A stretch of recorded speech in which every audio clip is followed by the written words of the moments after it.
Hello, everybody, and welcome to another episode of the Gun Gamers Podcast. I am Eric, and on today's podcast, I'm joined by Lane and Peter, and we go over everything that makes our upcoming role playing game, The Skilled Underworld, a unique experience within the world of Airsoft. So, we're very excited to put this game on for you, and we figured we would just sit down, answer some questions, go over some of the basics, and really give you the vibe of what we're going for.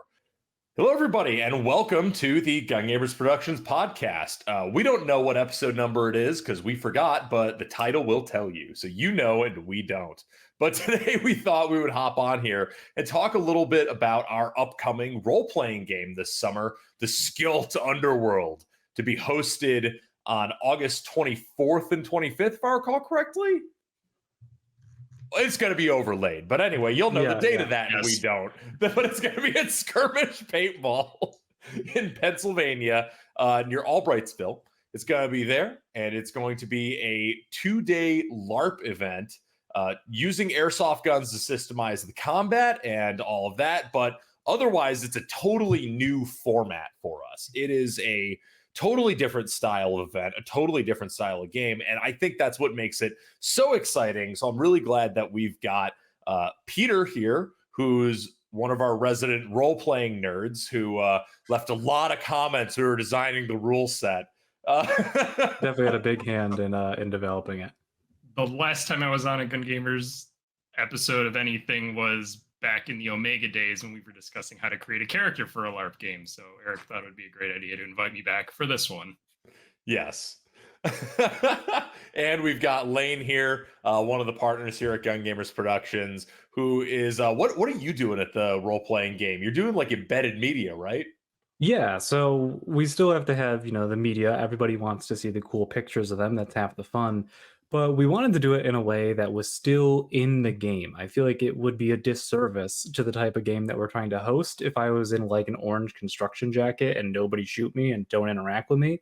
So I wanted to be able to do a type of position where I could still fit into the LARP and interact with people and be a part of that world, but also do my job of taking photos. So I'm doing like a fake newspaper. I think it's like the Panath Free Press is the name we came up with.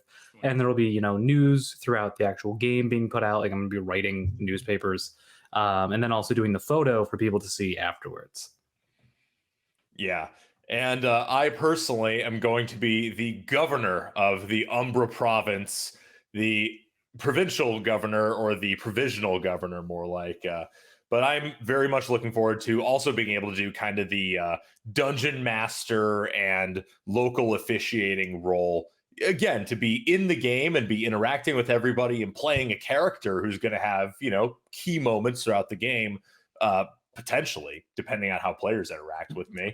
We'll see. We'll see what happens. That's the fun of this, though. You kind of, it's a lot like improvisational comedy almost. You're just going in and feeling it out and going with the yes and there's left and right guides. That's what the rule set is there for. But generally speaking, it's a pretty open format, which I think is what makes it so exciting.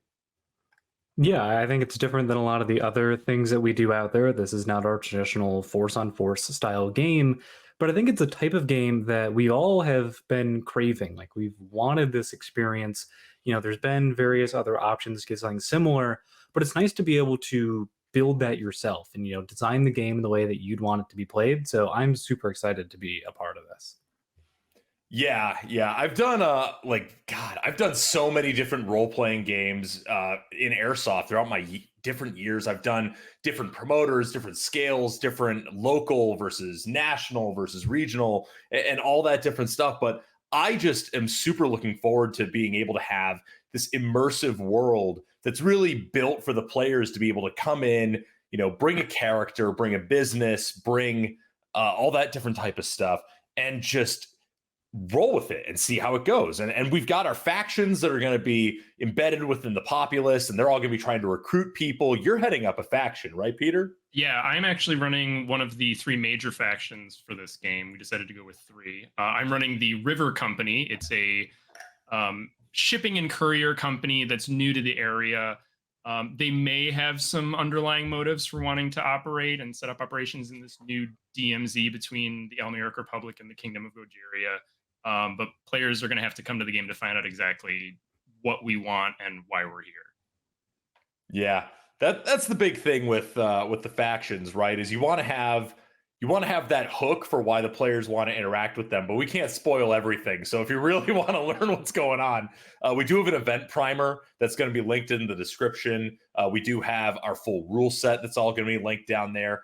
But apart from even the particulars of what we're going to be doing in game, I think one of the big things is what is possible to do in game that I think is so cool. I'm just really excited about the level of player freedom with the different systems we've created, because as far as I'm concerned, the rule set is the word on the limit of those systems, and players can interact with them in any way as long as like you're not actually stealing people's real life property or violating people's real life rights beyond a level that they're comfortable with.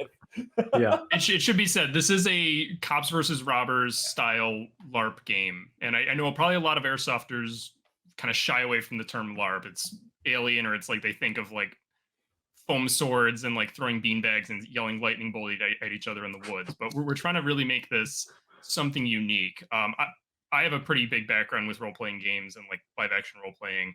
And this rule set is very unique in some of the mechanics that we have compared to like other rule sets that I've seen or played with in the past. So I'm very excited to see all these mechanics come together in this unique world that we're putting together here. Yeah. I definitely think that people shouldn't be afraid of the term LARP. It's just a way to describe, not every issue is going to be solved with your toy gun. It's going to be something that you can talk your way through it. You can speech 100 it. I think it gives people a lot of options. And, if you're the type of person that's only done Force on Force Airsoft events, I think it's a completely new experience. And if you like playing RPGs and video games, I think bringing them into real life is going to be great. Before I started playing these sort of events and, ultimately hosting them with this one, I didn't think it was going to be my cup of tea, but I fell in love with it. And now I've never looked back. So I think there's just so much player freedom in things that you haven't really experienced if you're used to your traditional Airsoft game.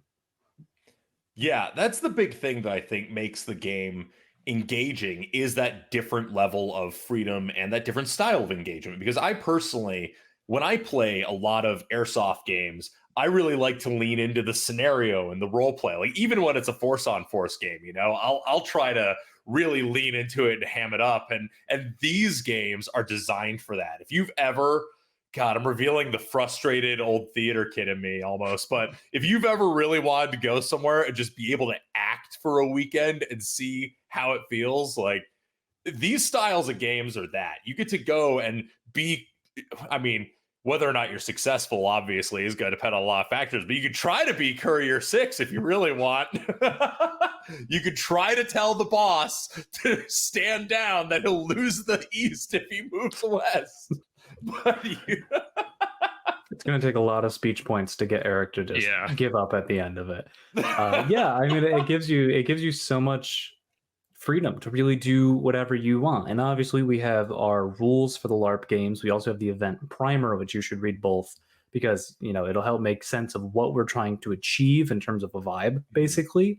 But there's so much room for you to do what you want. If you want to try solving things by talking, by working with people, or if you want to try your luck at shooting your way out of it, all of them are pretty valid options.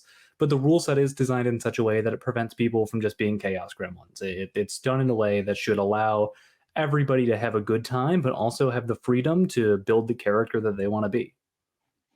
Yeah. So for our rule set, we have some, like I said earlier, some really unique stuff going on. Civilian players don't start with any ammo at all. They get a starting allotment of funds, and business owners can get additional funds to help them kickstart their business in the world we've set up.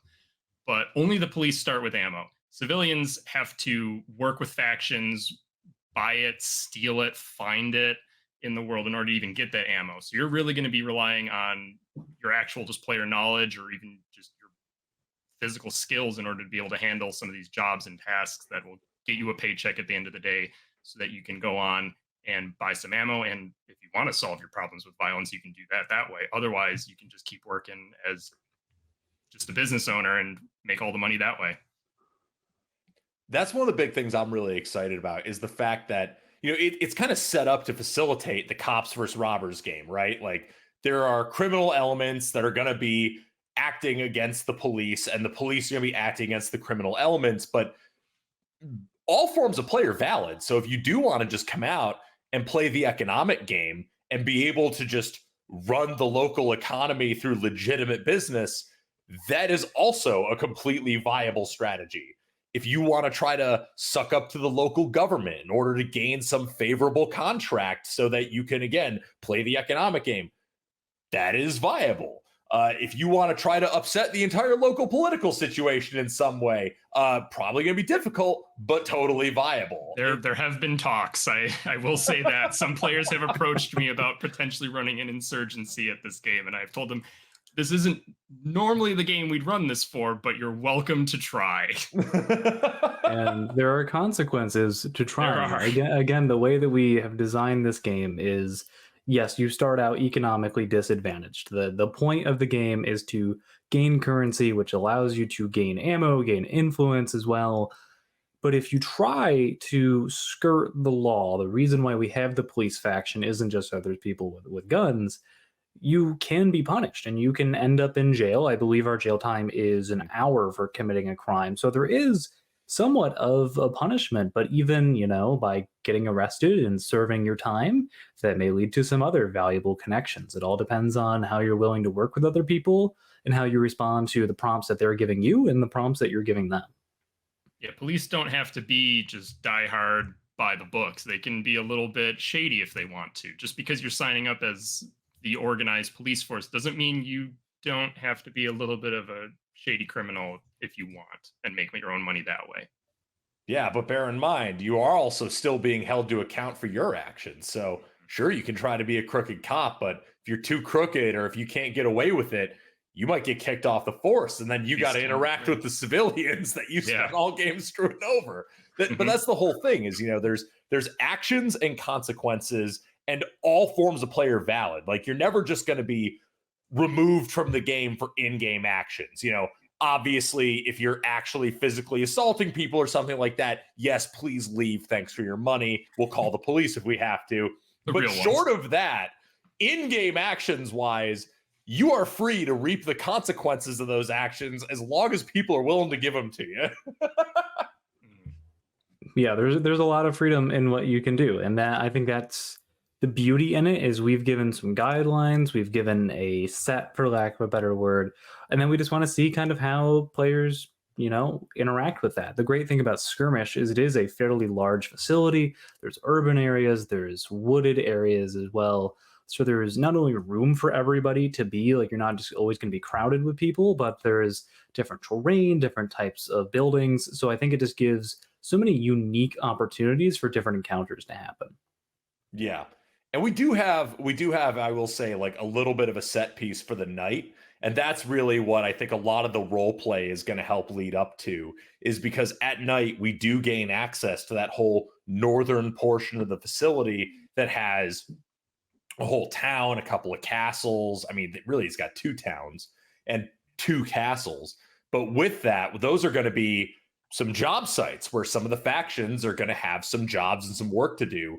And that is going to be what you're trying to interact with the factions to get ready for, because there's going to be some really valuable stuff up there. There's going to be some notional objectives up there for the factions for their role play. There's going to be economic objectives. There's going to be personnel objectives. And there's going to be a lot going on where if you want to play like a little bit more of a tactical game, that northern portion of the facility at night, that's going to be where it's PvP. That's the dark zone.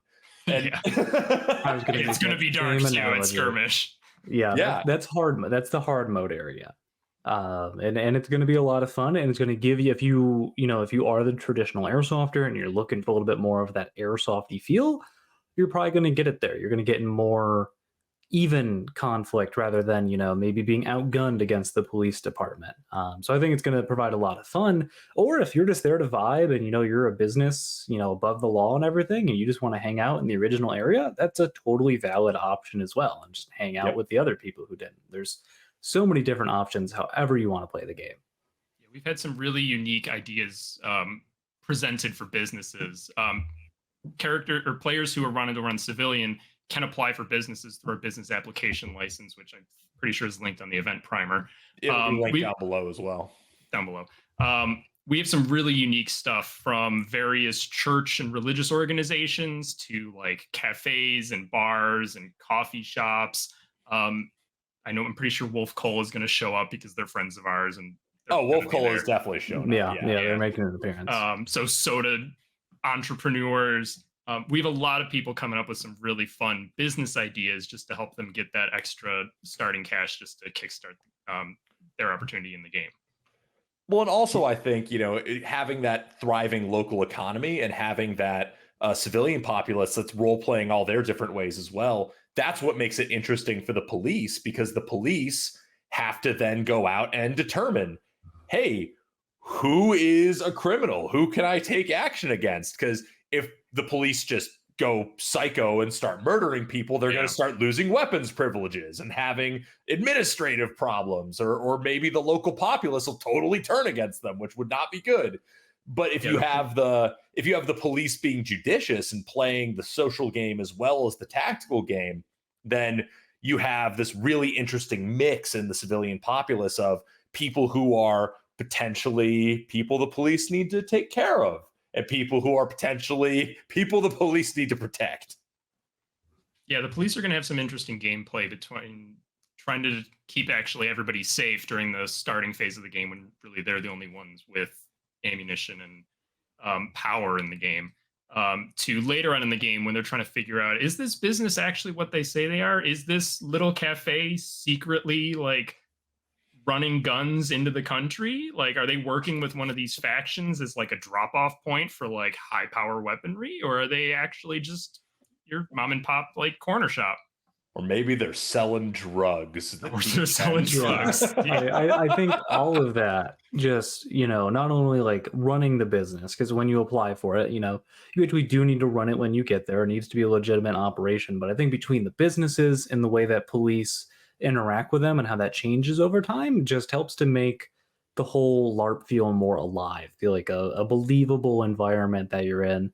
And yes, there's going to be some businesses that are kind of underhanded and maybe a little shady in the back room, but then there's also going to be those people that just want to vibe and, have their cafe or selling food or selling soda, whatever it may be. And I think just having all those different groups is just going to make this such a fun event, because when you go up and talk to somebody, you never really know what you're going to get. If everybody was just the whatever business that also sells machine guns, well, that wouldn't be very fun. But you've got people with a bunch of different motives. Some are legal, some are not. I honestly would love to see a ton of legal businesses and people just vibing out. But, there's so much variety in the experiences that you'll see.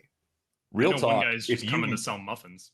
Yeah, I was going to say, real talk. If you make anything or you have a craft business on the side, come out, set up a table, and sell your stuff. I mean, you can sell things for real money as well as in-game currency. It's just all transactions must involve an exchange of in-game currency. That is the hard rule. All transactions that are economic transactions that are having any money change hands must involve the exchange of in-game currency. But you can sell things for real money, because we understand that if you're bringing out a legitimate craft project or table that has things that you want to sell for actual money, it's going to be too expensive to just have people do that for in-game money. Or food as well. Like food vendors are universally loved, by the way, at these events, or events like it, I should say. So if you want to be the dude selling hot dogs, I hope that you yell out hot dog like a ballpark announcer. But yeah, you can charge, $3 that people Venmo you, and then also 50 in-game bucks has to go along with it, or whatever you want to charge for your hot dogs. So yeah, I think it just allows people to, again, by being able to make that money back, if you want to try that, to be more creative and have more different businesses, and again, make it feel more lived in and more alive. $50 for a hot dog is rough. The wartime inflation hits Skult. Skilt's economy is going to recover, though, under my amazing leadership. How much do you think a Costco hot dog is in our universe? Because those have been $1.50 for like 40 years. I heard that the price those are $1.50 even in Skult dollars. I don't know how, but those are still $1.50 in Skult dollars. Man, so I guess I got to ask you guys, like, what business would you love to see somebody take on? Because I'm a huge fan of the food vendors because one, it saves me from having to eat mountain houses or MREs, and two, I just think that's always such a good vibe, and it's always a universally loved business for somebody like selling coffee in the morning or again, hot food in general. You know what I think we need? We need a gym. Make Skill Lift again. Okay. Just be a CrossFit gym that has a couple of kettlebells and a couple of yoga mats laid out somewhere in the grass. Skelt survival solutions. Oh man, The triple S instead of the ASS. dude, man. that's what Skilt needs. Skilt needs a gym. If I wasn't running a faction, I think the business, and I've had this in my head for a while, would be like a toy store because you can get like party favors pretty cheap, and I would just have a booth selling like children's toys. I feel like that wouldn't be like something that people would hate. People would love Just for a in-game yo-yo, or currency? yeah, just like a yo-yo Yeah. or one of those like little like sticky hands. Like people love that shit. You could raid a dollar store and have Oh, yeah, everything that you absolutely. need for $20. Oh yeah. Yeah, for what you would normally spend on pyro, you could have just a whole bunch of garbage toys to just sell Hot for Wheels, in-game money like because no get one will some care. cool Hot Wheels, absolutely. If you bring tech decks out, I'll buy them. Hit me up. I can smuggle you in some tech decks. Tech decks are illegal in the DMZ. Yeah, I'm gonna actually have the police specifically crack down on skateboarders. Okay. So anyone with a tech deck is getting arrested. If you skateboard at skirmish, I will. Good luck. Good luck. I know some people are like asking about bringing like mountain bikes. It's a rough terrain out there. There's a lot of rocks. It's probably doable, but I would allow it if you wear a helmet. yeah. Like a real helmet, not your Yeah. airsoft helmet. Yeah. Yeah, if you wear a bike helmet, I will allow it. Okay. Speaking of wearing airsoft helmets, though, one of the things we get the most questions about in the Discord, which blows my mind, is whether or not the police will hassle me if I wear X. Because we put in the rules and we put in the primer the guideline of, hey, if you show up looking like an airsoft gooner, the police are probably going to harass you. So now people have taken that to mean if I wear a backpack with Molly on it, I'm getting arrested, which is not the vibe. Open carry is prohibited in the Umbra province because, in these stressful, highly militarized times, we need a demilitarized zone where we can all feel safe. And that just means that the military police are the only people who have guns. So what could go wrong? Yeah, what could go wrong? Provincial guard. Yeah, I think it comes down to like if your only backpack is like a tactical backpack or a 511 backpack, that's fine. It depends on the vibe that you're setting. If you show up in your cries, you're gonna get harassed because I mean maybe not the best equivalency to real life, but people are gonna look at you weird if you wear that stuff in public. So in this game, if you're wearing your airsoft gear or your plate carrier or anything like super tactical and you're not just like fitting the vibe, then that's going to be an issue. If you have tactical boots or you have like a hat with a Velcro square on the front of it, I would those say are fine, if you wouldn't normally wear it to Walmart, don't wear it to this game. But And then we all know the airsofters that do hit up Walmart in full kit before a Saturday pickup. Oh, dude, the last time I was at Skirmish, the last game at Skirmish, I saw somebody wearing their airsoft plate carrier pumping gas. If you're the kind of person who does that, don't come to this game, to put it bluntly. Don't LARP as yourself. Yeah, don't LARP as yourself. Come try being a normal person for a weekend. It's fun. Oh, somebody's down there right now. but yeah, that was me. But yeah, again, like if you have one or two tactical things, that's fine. Just think about the vibe that you're giving off. If you look like what would you have a gun on. wear? Yeah, exactly. If your character is a super high-speed bank robber who wants to get away with robbing a bunch of different establishments, is a high-speed bank robber who wants to get away with it for a long time going to wear a bunch of gooner stuff that looks super distinctive and says, I have a gun in public? Yeah, think more like Heat, the movie. They're wearing the trench coats. They got the gloves on so they can't leave fingerprints. It's easily hideable. If you want to wear a jacket because you don't have like a concealed carry holster because not everybody has a concealed carry license, and you just have like a regular holster for your airsoft gun, just throw a jacket on and keep it sort of zipped up. Police aren't going to know, like they're not going to care. Conceal I'll your appreciate guns. that. I'll appreciate the person who has the dedication to wear a full suit in the middle of August for this game. So People are absolutely going to. It's the end of August. It's getting toward fall. I mean, I'm going to be wearing this in the Northeast. No, it's not. Jacket for the LARP unit of 10th PB. This is like a thick jacket. Jesus, it's a nice jacket. I'm going to probably heat Kaz. I've already decided my vibe is some form of short sleeve button down or short sleeve golf shirt. Just going total dad. I'm gonna have the mustache. It'll be great. But I feel like you need to get one where like the sleeves are like 9 inches wide. Yeah, it can't actually look good. I mean, man, I just make every shirt look good though. Man. You definitely need to be like, it's your first day on your internship and you didn't know what to wear. I can't wear what my character would wear. I don't know. We can put this in if you want. My thing is based on the Black Lagoon anime. Revy is the character. I have no idea what that is. That's fine. If we want to leave this in, the people who know will know. Revy is the character. We're gonna have two anime profile pictures of the comments who know. Revy is the character that I'm going to be replicating here. I have the sword cutlass pistols and I have an M79 grenade launcher that I may or may not be smuggling in as part of the faction. Well, you shouldn't really say that in front of the Umbra provincial governor. It's fine. That's pretty sus, my guy. Your information is being forwarded to the Office of Business Administration so that they can review your license.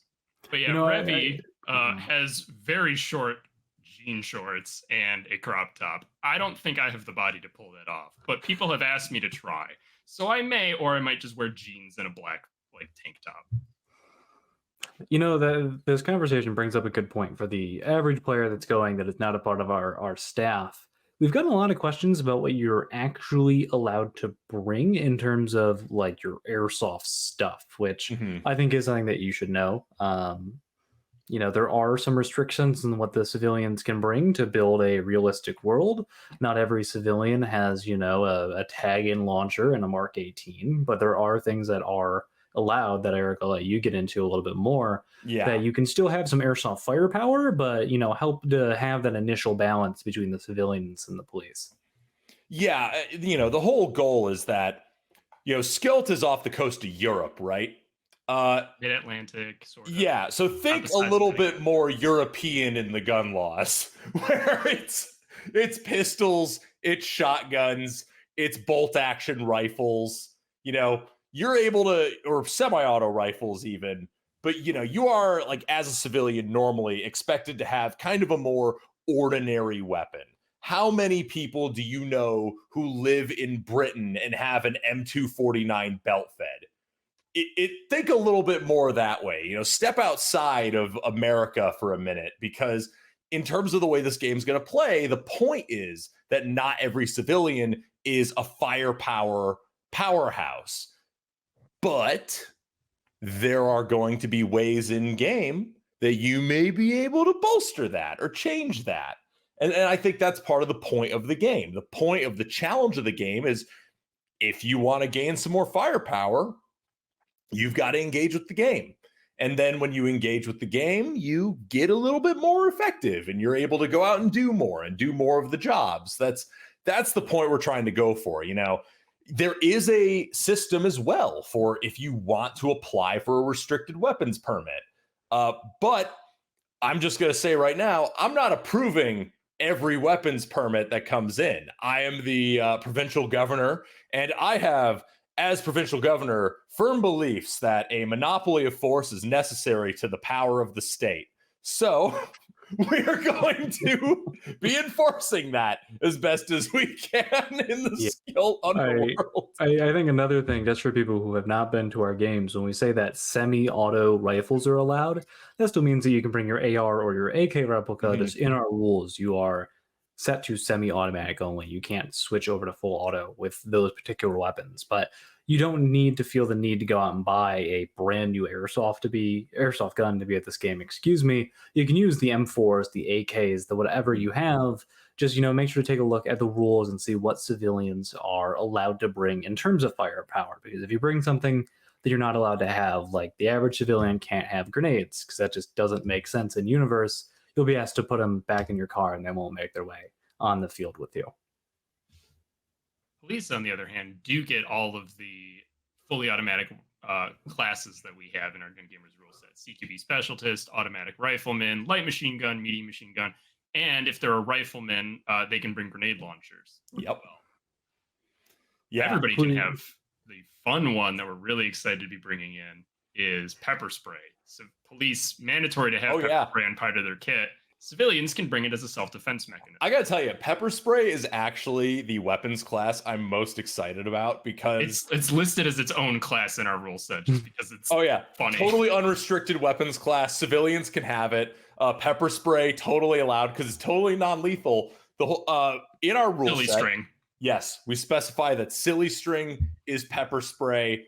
And if you are hit with silly string, you are basically expected to act as if you are being pepper sprayed for at least 30 seconds. At the very least, if for some reason you don't want to be fun and grab your eyes and scream and, run around, you can just take no offensive or, role play actions other than just being in place for 30 seconds. The whole point is that it is a non-lethal way to neutralize attackers, a non-lethal way to neutralize perhaps anti-government protests if necessary. But the whole point, the whole crowd.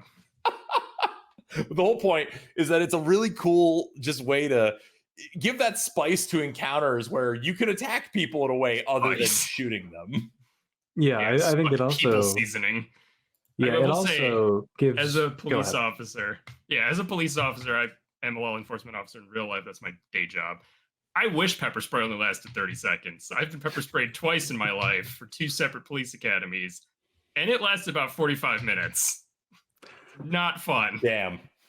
Yeah, but I feel like having tools like that not only create unique scenarios, but at the same time, it helps enforce that the police have a rule of engagement. Like it's not for somebody who hasn't gone to this game, they may be worried like, oh, the police are just gonna, stomp us the entire time and feel like it's a team versus team sort of thing. No, they have rules that they have to follow. And like we mentioned earlier, if you're not following those rules, if you're being a bad cop or you're shooting people when you shouldn't be, well, you become a civilian. And just remember that you're now part of that group that you did awful things to. While we're on the topic of police and I guess the pepper spray, maybe we should hit up the restraint system, because I think that's sort of unique to us. I haven't really seen a lot of LARP rule sets that use a restraint system quite like ours. Yeah, well, this is actually from back in the day when we used to run games at Hunters Creek and River City a lot. We had this same system. We would have some staff NPCs who'd be like, no, really duct tape my wrists together. It's like, okay, that's pretty cool, but maybe that's a little too kinky for some people. What we've got a version of that rule where basically if someone hands you a like looped rope that's tied into a knot or a pair of zip cuffs or a pair of handcuffs, anything like that, that is a restraint, and you are to take hold of that with both hands. We do not recommend chains for this purpose at all, because those are heavy and unnecessary. If you really want to bring a chain and it's in a loop, I guess technically that's fine. Chinese finger traps, we don't want people using though, because someone's fingers always get stuck, and then it's my problem because I got to cut the finger trap off. But you've done this before? Yeah. Okay. First time. But any like looped piece of cordage, basically, or handcuff equivalent, if someone hands that to you and they've got a gun to you and says they're going to shoot you if you don't take hold of this, you have that option of, okay, I will be restrained and then role play through whatever's happening next. But you can still try to escape, within reason, but you are restrained. Your hands are bound in front of you. You just take hold of those restraints, hold them in front of you. No one's to put your hands behind your back. that's a safety issue. If you trip, we don't want anyone tripping and falling on their face. We don't want anyone's hands actually restrained in case of an emergency, or just because, again, maybe a little too kinky. So our point with that, though, is that, again, there's consequences to different actions. If you get arrested, you are restrained and you can no longer use your hands. And maybe you can try to run away if you think you can get the edge, but you also might just get shot and not be able to do anything about it. Or if you're pepper spray, or you've got an attacker, for example, so you can pepper spray somebody, and then when they're pepper sprayed, they have to take hold of any restraints that you give them. So that means that you can subdue people non-lethally. So if you're, say, a careful group of criminals who don't want to add to the rap sheet by leaving a bunch of bodies behind, you can take hostages and use them, baby, to know where things are in a different environment or anything like that. It's all about having those options for role play, where now it's not just, well, we're just going to shoot everybody and try to sort through it later. No, you can role play through different ways of doing things, and there's different approaches to problems. You could do a pacifist run of this game. Yeah, you could not bring any airsoft stuff. Yeah, at my first Omega game, which was Remnant in... It was Revenant, yeah. It was Revenant in Oklahoma at D-Day. That was my first ever like LARP airsoft game. That was a 40-hour event. That was the first game. I think Eric was staff for Omega events, which we've taken a lot of inspiration from. I didn't shoot my gun for like 24 or 30 hours of that entire game. I remember coming and talking to Eric during like the second night raid of like, hey man, I don't know if I can like participate in this raid. I only have 10 rounds of ammunition. I just had my starting allotment and that was it. So it's entirely possible to like go through these events without shooting a shot like once. I maybe shot 20 or 30 rounds that first game that I was doing this. So it's entirely possible to do something like that. If you just want to bring a handgun just for self-defense and never use it, that's totally fine. Or if you want to bring some night vision in your bag and you want to see if you could try to get away with some nighttime goon stuff, also viable. Go full Sam Fisher and sneak into the governor's mansion and steal all of his money or something. Go for it. Yeah, totally viable if you think you can pull it off. But I do think, having the fact that even the guys who want to do the aggressive stuff have to engage with the world to get ammunition is going to be a really good, we talked about like those left and right guides. I think that's just one of those guides that kind of helps keep people playing the same game. It's not just, one group of guys got a whole bottle of BBs and happen to be the guys who just want to mow everybody down. The whole point is that you've got to engage with people and still play the game socially, even if you want to play it tactically. Yeah, it forces you to do a little bit of everything. If you just want to be a chaos gremlin, by design, it discourages that sort of game. But if you want to engage with the economy, build yourself up and become an economic powerhouse, and then be able to afford stuff like that, and then exert your will on others, that is possible if you work hard enough and smart enough. Yeah, some factions are going to be hiring people for jobs and missions. Businesses might even be hiring people. Like, I don't know, we keep talking about like the cafes and stuff. Like, you might have to serve some tables and make a couple of bucks that way, but you'll get some cash that way, and then you may be able to go buy some ammo for your long rifle for hunting purposes. But you gotta play the world. Well, so let's talk a little bit about how that world is going to be set up, just so that players have an idea in their head. Sure. One of the main things that I think players need to consider is there's going to be a central town area that's going to be in what is often affectionately called the hood part of skirmish. Mm-hmm. That is going to be your central like trading area. Your local government is going to be seated there. Your police station will be not far away. And that's going to be where you have, the bulk of the trading and commerce and businesses set up.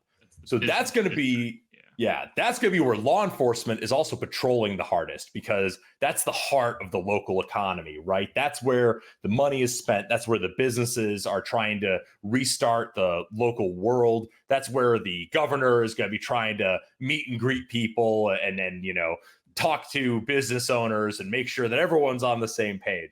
But then you're going to have your different faction outposts that are throughout the world as well. And those faction outposts are going to be where you can meet up with different core groups that are established within the world. And those core groups have their own economy that might be local to them. They might buy and sell different things. They might give you different prices for different things. They might be very interested in different things, or they might be trying to compete with each other, figure out what each other are doing.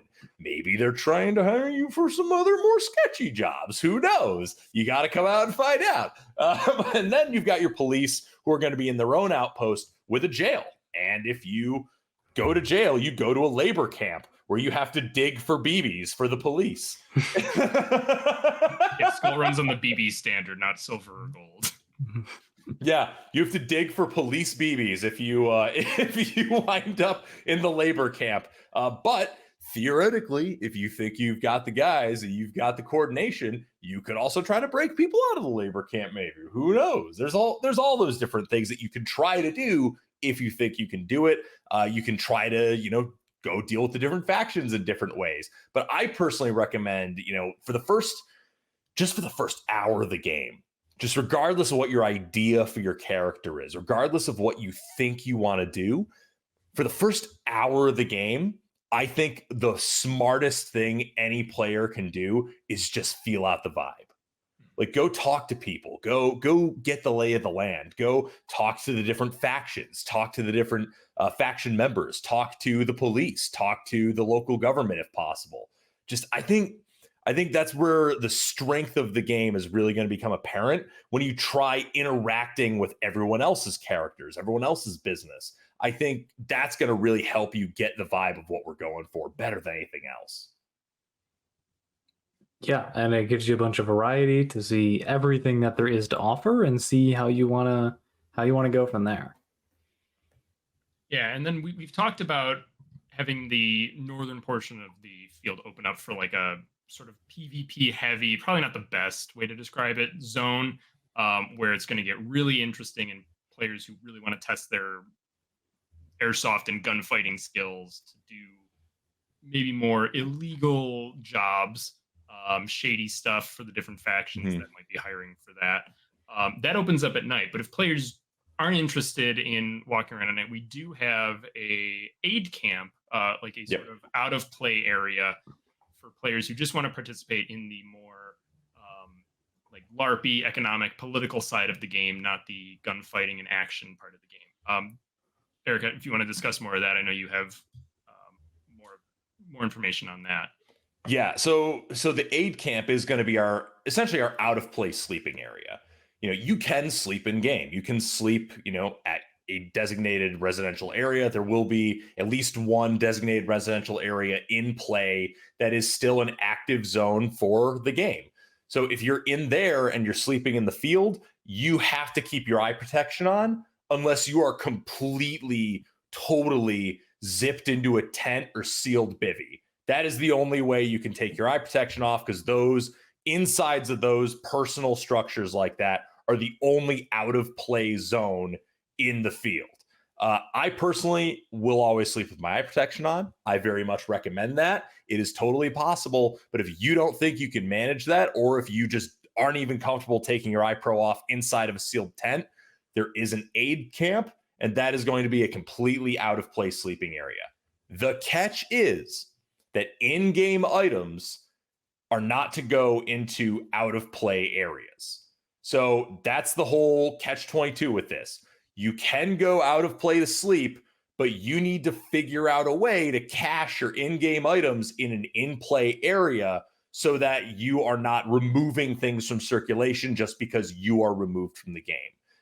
In-game items stay in-game the entire game. Anything that's marked as lootable, any in-game currency, any ammunition, that all stays. And in terms of airsoft guns going into the out-of-play area, generally speaking, it's clear.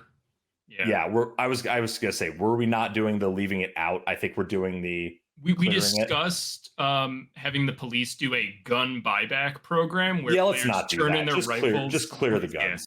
Yeah, there'll be somebody official there that will not only have this hammered out, but be able to instruct you to make sure that everybody is safe, especially once you get into the area that you can take off your eye protection. Yeah, we have a lot of staff, both currently faction leaders or white cell in game as like paid staff who will help move the game along and monitor and resolve any conflicts that happen.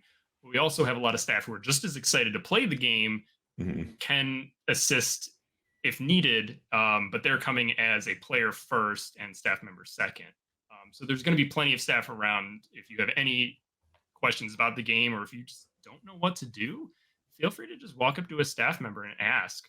Most of the time, they'll have something for you to do, whether it's a job or some tasking, or a rumor. Who knows? A rumor, some sort of plot hook, or they can direct you to somebody else who they might know does have something that you can do. Yeah, and to hop back to the out of play sleeping area, if this was mentioned, my apologies, but I do just want to make it clear that once you've committed to going out of play, to caching your stuff, to doing whatever with your airsoft gun, you are there until the aid camp closes. So you can't just decide like, oh, I'm going to stay out of play and then leave at the time of night that I feel is opportune. You're there till it closes for the night. 9 p.m. to 8 a.m.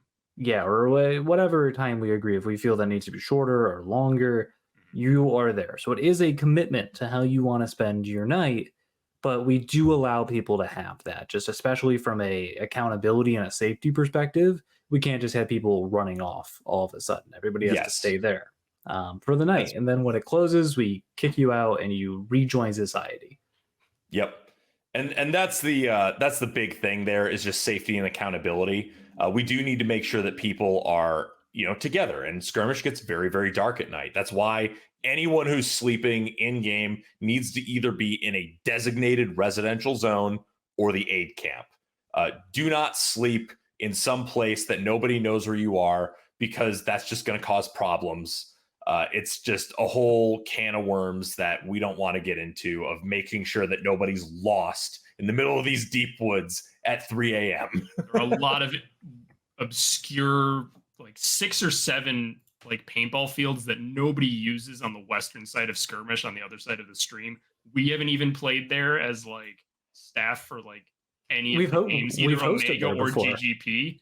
We've used them, but like there's nothing out there. We don't want players getting lost out there. Yeah, I think it's also important to note for people who maybe have never done a game like this, or have never done an airsoft game that requires you to sleep there.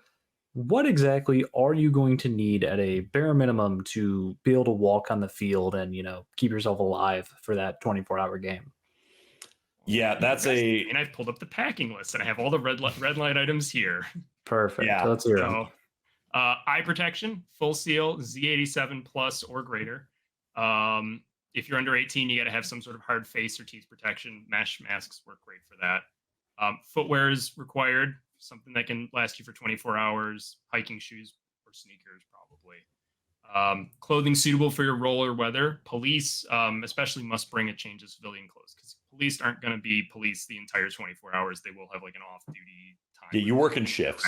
Yeah, you'll have an off-duty time. You can go hang out with your friend who's running a business. Maybe go hit up like a local nightclub or something. I don't know. Food and water, you got to bring your own. We will provide some water, but you must have enough to like start yourself there. Don't forget your ACE bandages or Milsim tourniquets. Not a real tourniquet. You must have sort of one of the Milsim, the technical tailored ones. No windlass. No, nothing with a windlass on it. Yeah, and no rats tourniquets either. If you own one of those, I'm sorry. A watch or other timekeeping device. Your phone does count for that, but make sure you bring like a backup battery or a charger if you plan on keeping that. Emergency medical card. That'll get sent out before the game when you register. You can fill that out, or our one of our newest staff members, Kevin, he has created a bunch of very unique themed medical cards in the Discord for all the various factions. I'm sure we can ask him to make some for like civilians or the police force. I'm sure he would do that. Or you can make your own, as long as the information's all there. Yeah. A flashlight for nighttime navigation and gameplay. Like we said, skirmish gets very dark. A lot of rocks, a lot of swampy areas. We don't want you getting stuck or rolling your ankle in the dark. A tent or a bivvy with sleep gear for sleeping in. If you're in that out of play area aid camp, you can probably pack a little bit nicer of a tent and bring like a full pop-up or whatever. But if you're in just the residential zone, you're probably going to want something small so that people aren't like tripping over your tent lines. Your trash bags are required. Each faction respawn is going to have a trash bag as well, but players are expected to police their own trash. Spare clothes and socks are also required, at least one pair of each. And colder wet weather layers for potential rain or cold. Don't think it's going to be cold in August, but it might rain. Eric loves summoning the rain gods for the GGP games. Yes. And an approved airsoft replica, which is not required for civilians, but it is for police, and it needs to be chronoed and gone through laser check-in properly if it has a laser. Yeah. That's actually a quick note I want to make. All airsoft guns that you're bringing into game need to be chronoed. That includes even if you're like selling airsoft guns there. Anything there that might get used in game needs to be chronoed. Yeah, if your business is a gun shop and you have a bunch of like cheap $20 springers from like Walmart or Dick's Sporting Goods or just like Crossman stuff, if that's your business, those have to be chronoed, even if they are just like cheap springers. So just make sure you get that settled before the game. I just don't want anyone selling a wind gun CO2 revolver and having someone just 500 dome FPS, someone right? else with it Yeah. point blank, not realizing what they just did. And the last red line item for police is the pepper spray, silly string, and a radio is required for police as well. Yeah. There are other items that are recommended that you'll want to have just for comfort. Obviously, you can bring whatever else you want for trade as a civilian as well. But all of that is mentioned, in the document for the rule set and for the event primer. It's just everything you think you're going to need to keep yourself out in a LARP for, actually technically longer than 24 hours. Mm-hmm. So it's going to be pretty easy, I think, in terms of sustainment. We're not making you ruck several miles or anything up a mountain. Yeah, you can use a wagon to get some stuff out if you want to. It's pretty uneven terrain, so the wagon may or may not work, but you actually can. There is some limited truck access to the actual hood area. So if you have a big business with a lot to set up, you can get approval to go bring your truck down a certain level of the path. It's a little bit tricky, so definitely trucks are going to be what's needed for that job. But if you've got a good truck, you can, before the game, bring that stuff out, set it up real quick, and then bring your truck back out. Vehicles are not otherwise approved at all, unless you want to do the mountain bike idea and wear your helmet. Yeah, so I mean, we've been going for about an hour here. Mm-hmm. What would you guys leave, if there's one more piece of advice that you'd give somebody for this game? Peter, we'll start with you. What would it be to somebody? I would say come with an open mind and some amount of character backstory. Be willing to interact with the world that we have set up and what the other players are bringing to the field, and then have something that's not just Peter, Airsofter, who's just out for like a camping trip with the homies, who also might be able to shoot some other people with his BB gun. Come with some sort of character backstory. You're a citizen in this war-torn country of Skulk. You're coming to this demilitarized zone trying to find a better life, maybe, or you're trying to find opportunity to help you set up for a better life. Whether that's a police who just got hired in this newly formed provincial government, or you're a civilian who either ran a business here before the war kicked off, or you're just some sort of criminal looking for opportunity because this is where it's coming. Come with something in mind and be able to use that to play off the other players at this game and the other factions. If you have an interesting character idea, people are going to be more likely to interact with you. Yeah, I think, other than that, another really good piece of advice is to accept all forms of play as you come in, and accept that all consequences and all outcomes are valid. Everything that happens in the game is still gameplay. So if you, say, commit a crime and get arrested, that is still gameplay. You can still role play and interact with the guards, interact with your hearing with the local government. See if there's anything that goes from there, if there's any hints, if you meet anybody in prison. Those are all still role play opportunities. Not all gameplay is gunplay. And there's a lot of different types of gameplay and a lot of different types of options that I think are going to be open to you if, again, like Peter said, keep an open mind. But I think it goes beyond just keeping an open mind. I think it goes into just knowing what kind of game to expect. I would say to expect an immersive world with a lot of different ways to interact with it. But at the end of the day, if you really want to, you can be that criminal that you've always wanted to be, but you got to be smart about it. And there may be bad things that happen to you if you try too hard to be a criminal. And that's just the game. You're trying to get away with it. So I think it's just going to be really exciting to see how people bring out different characters, different role play ideas, different businesses, different just we've got so many different people who have so many different ideas of what they want to do that I'm just excited to see all of it. I'm really looking forward to experiencing just all of your guys' creativity, because ultimately that's what makes the game live and die, is the creativity of the players. Yeah, so my advice was actually the one that Peter said, so he stole mine.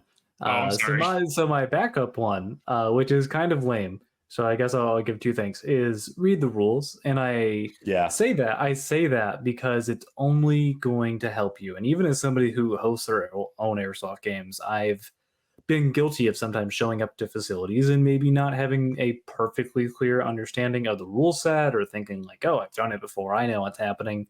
I think that taking the time to not only read our rules and read the event primer afterwards, not only is going to make sure that you're following the rules, but also it helps explain the vibe that we are going for and kind of the intent of the game. That'll just help you to build a better character and to have a better time, at the event overall. And then the other piece of advice that I have is to communicate with people early. If you're going to this game, we do have a planning and discussion section of the Discord server that Peter has wonderfully built for people to be able to talk in.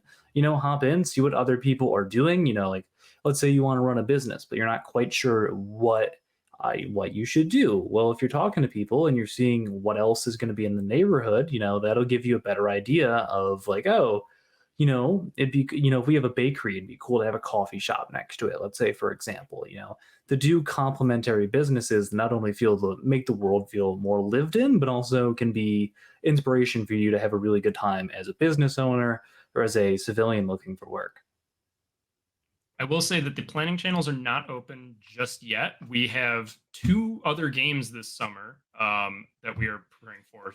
Trailblazer is, as of recording, in like 2 weeks' time, and we are at the very end stages of planning for that. And then we have Shadows of Thorn Valley, which is our first 24-hour game, and we're returning to BFR, Ben Franklin Range, for that one.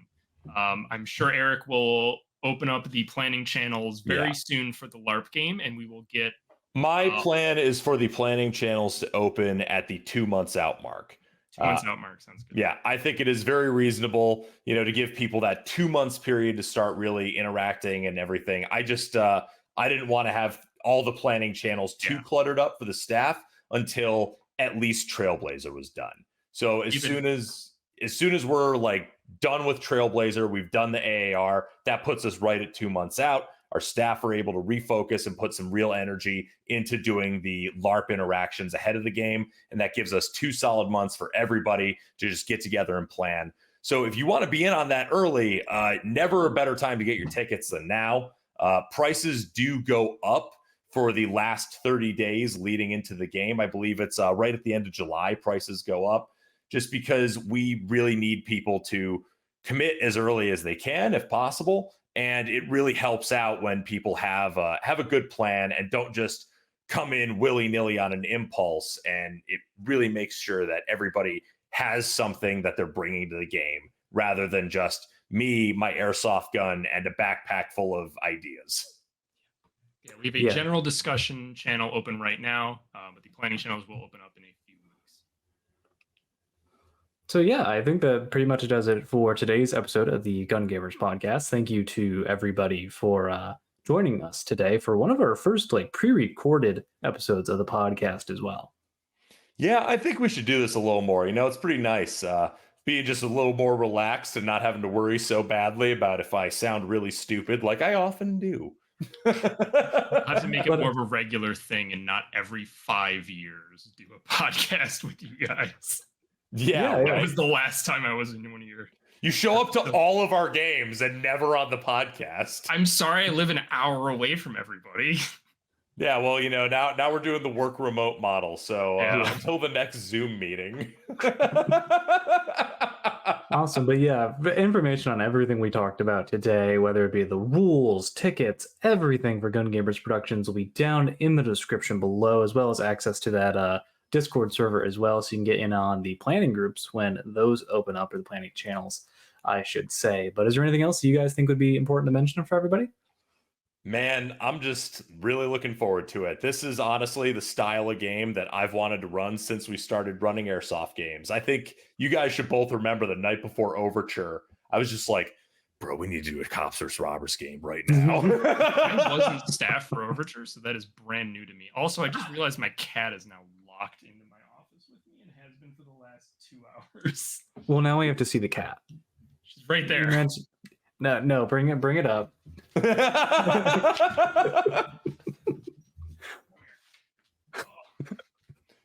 She can't escape. There's nowhere to run. Rosie. Nice. All right, Well, so for those who Rosie stayed wants till you the to end of go the video, to the skill underworld. yeah. For everybody who stayed through the entire podcast, not only thank you, but you got a cool treat, a little Easter egg at the end. Yeah. Well, thank you guys so much for watching or listening to this podcast. Thank you to Peter and Lane for hopping on and being a part of Gun Gamers Productions. And thank you to those of you who have already bought your tickets to the Skill Underworld. And looking forward to seeing those of you who are coming at the game, because it's going to be really cool. It's going to be such an awesome experience. And I can't wait to put it on for you guys. So in the meantime, I think that's about it. Yeah, we'll see you in the next one. Thank you, everybody. Bye. Bye. Bye.